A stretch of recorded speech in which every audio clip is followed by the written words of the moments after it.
थी। ससुरा गई एक चीज के बड़ा दुख भइल। कौना चीज के भइल? सुनीला के ससुरा में घोरी घोरी मोती भरे, घोरी घोरी मोती भरे।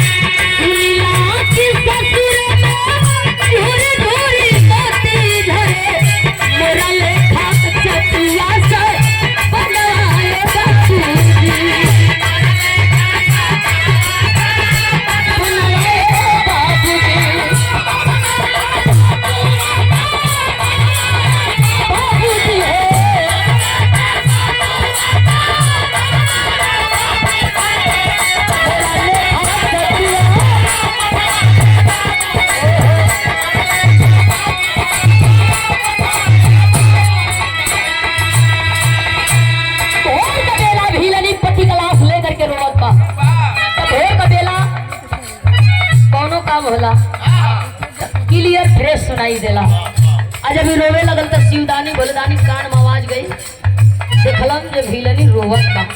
सरगी जब उठौले या वही जंगल की ओर चलल हुआ। भाव बा भइले बिहाना रास्ता भी देखल सभाना।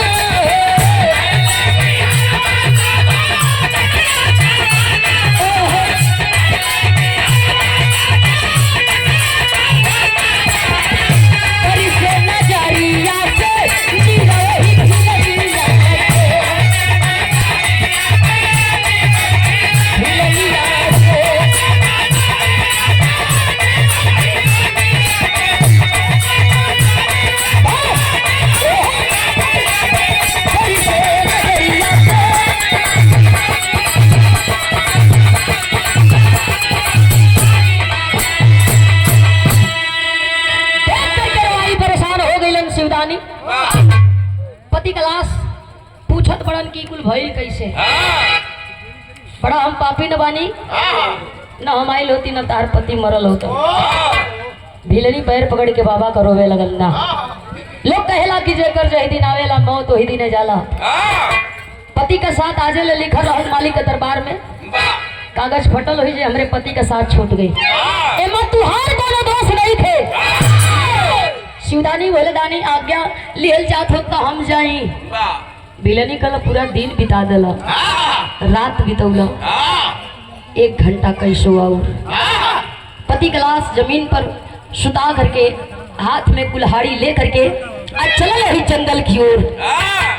एक सूखल लकड़ी छूट के लेके आई, वही जंगलवा में चिता तैयार कैला। शिवदानी भोलेदानी ताकत हुआ आखिरी करी तक